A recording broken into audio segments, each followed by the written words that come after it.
Assalamualaikum warahmatullahi wabarakatuh. Perkenalkan, saya Rafliza Firdaus. Di sini saya berperan sebagai apoteker. Dan saya Ibrahim Sebastian, di sini sebagai orang pasien. Kami dari Fakultas Farmasi Universitas Muhammad Perjuangan Karawang, angkatan 2023. Di sini saya akan membuat video konseling tentang penyakit gangguan pencernaan dan penyakit jantung pada pasien geriatrik.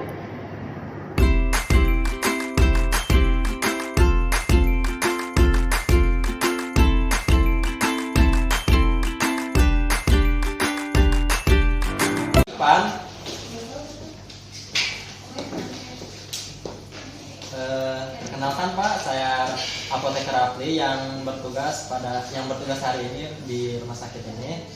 Boleh saya terima resep terlebih dahulu? Ya, ini Pak.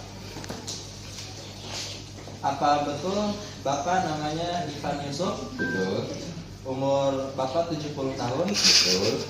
Bapak tadi diperiksa oleh dokter Tisna ya? Iya. Terus Bapak juga apa betul dalam keluhan nyeri dada dan mual muntah? Betul Pak. Apa ada keluhan lain? Itu saja Pak. Saya akan cek ketersediaan obat terlebih dahulu ya Pak. Ya.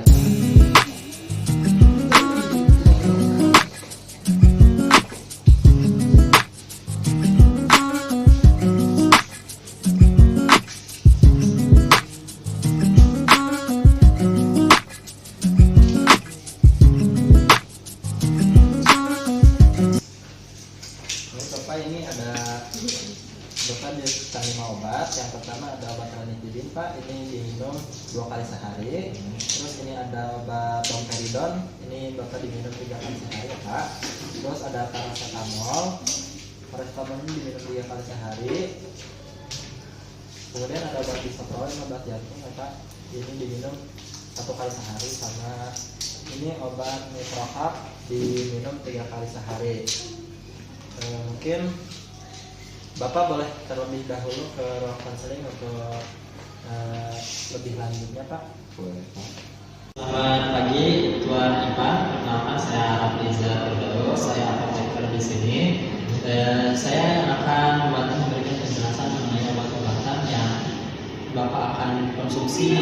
Ya, tujuannya itu agar Bapak memahami cara penggunaan obat, cara mengenali efek samping yang mungkin akan timbul dari obat-obatan ini, serta mengetahui apa yang harus dilakukan bila ada keluhan selama pengobatan. Apakah Bapak berkenan untuk meluangkan waktunya sekitar 5-10 menit untuk melakukan sesi ini? Boleh sekali Pak. Saya kadang terbingung juga harus minum obatnya terutama seperti apa. Baik, sebelum saya menjelaskan lebih jauh, saya ingin mengetahui pemahaman Bapak terlebih dahulu.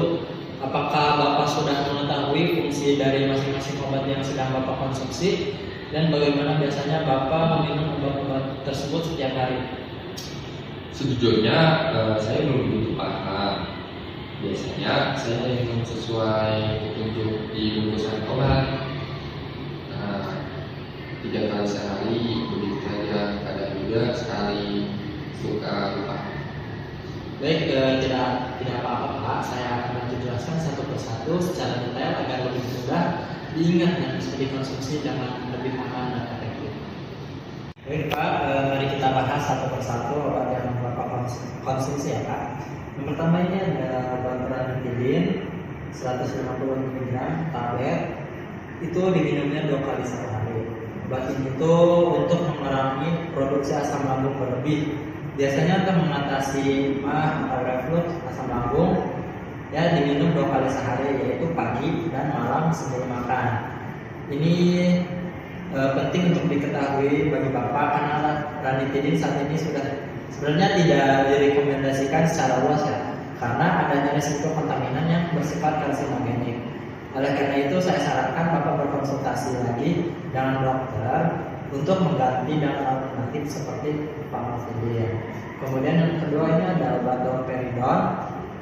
Domperidon ini berfungsi untuk mengurangi mual dan memperlancar pengosongan lambung.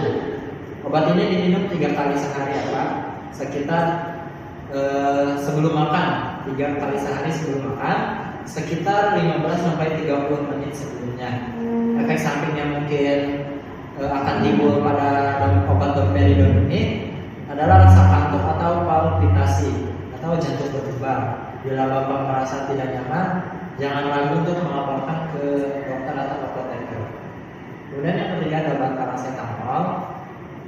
Paracetamol ini digunakan sebagai pereda nyeri ringan hingga sedang dan juga untuk menurunkan demam. Diminum 3 kali sehari setelah makan agar tidak mengiritasi lambung. Hati-hati bila Bapak juga minum obat lain yang mengandung paracetamol karena bisa terjadi overdosis. Jadi si Bapak itu harus meminum hanya obat paracetamol saja, tunggal Pak. Kemudian ini yang keempat, Bapak ada obat bisoprolol 2,5 mg tablet ya Pak. Nah, bisoprolol ini obat golongan beta blocker yang digunakan untuk menurunkan tekanan darah Bapak dan memperlambat detak jantung. Diminum 1 kali sehari pada pagi hari. Usahakan pada waktu yang sama setiap hari ya Pak. Efek sampingnya yang bisa muncul dari bisoprolol ini muncul ada rasa lelah, pusing saat berdiri cepat, dan kadang merasa dingin di tangan dan kaki. Terus yang terakhir ini Bapak ada obat Nitroap.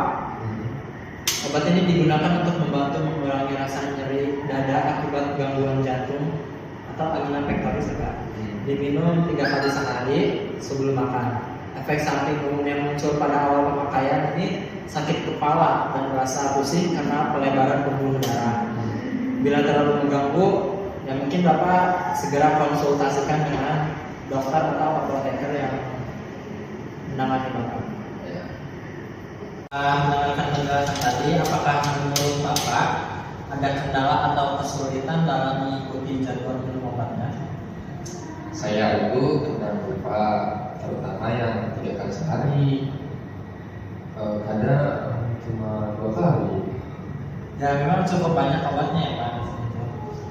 Nanti saya mungkin bantu buatkan jadwal minum obat tertulis agar Bapak biar bisa mungkin ditempel di rumah. Bila lupa 1 dosis, ya segera minum saat ingat, asalkan tidak terlalu tekan dengan jadwal berikutnya. Kalau sudah mendekati, lebih baik dilewatkan saja. Selama ini apakah Bapak mengalami keluhan seperti pusing berat, nyeri dada yang makin parah, atau jantung terus berdebar setelah minum salah satu dari obat ini? Iya Pak, kadang saya merasa lemas sekali setelah minum obat pagi. Ya mungkin itu bisa jadi efek dari obat ini Pak, bisoprolol yang menurunkan denyut jantung.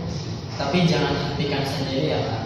Menghentikan obat jantung secara mendadak itu bisa sangat berbahaya karena dapat menyebabkan tekanan darah melonjak atau bahkan serangan jantung mendadak. Nanti Bapak bisa dikonsultasikan ke dokter agar dosisnya itu biar bisa diatur ulang atau diganti. Kemudian agar hasil pengobatan Bapak ini lebih optimal, saya sarankan beberapa hal. Yang pertama, Bapak itu minum obatnya harus secara teratur sesuai jadwal, tidak boleh dihentikan tanpa petunjuk dokter ya Pak. Yang kedua ini catat efek samping yang dirasakan sama Bapak dan bawa saat kontrol ke dokter.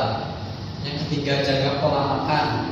Bapak harus menjaga pola makan, hindari makanan tinggi garam dan lemak bila ada masalah tekanan darah atau jantung. Kemudian Bapak harus rutin kontrol ke dokter minimal sebulan sekali untuk pemantauan kondisi Bapak. Kemudian jangan mencampur obat dengan suplemen tanpa konsultasi terlebih dahulu dengan dokternya Pak. Mungkin demikiannya penjelasan dari saya hari ini Pak Ipan. Bila ada pertanyaan lagi atau Bapak mengalami keluhan tertentu, jangan ragu untuk datang kembali atau menghubungi saya. Saya juga akan memberikan lembar jadwal minum obat agar Bapak bisa lebih mudah mengingatnya. Semoga Bapak sehat selalu dan terapinya berjalan dengan baik. Terima kasih banyak Pak Rabi atas penjelasannya, sangat jelas dan membantu.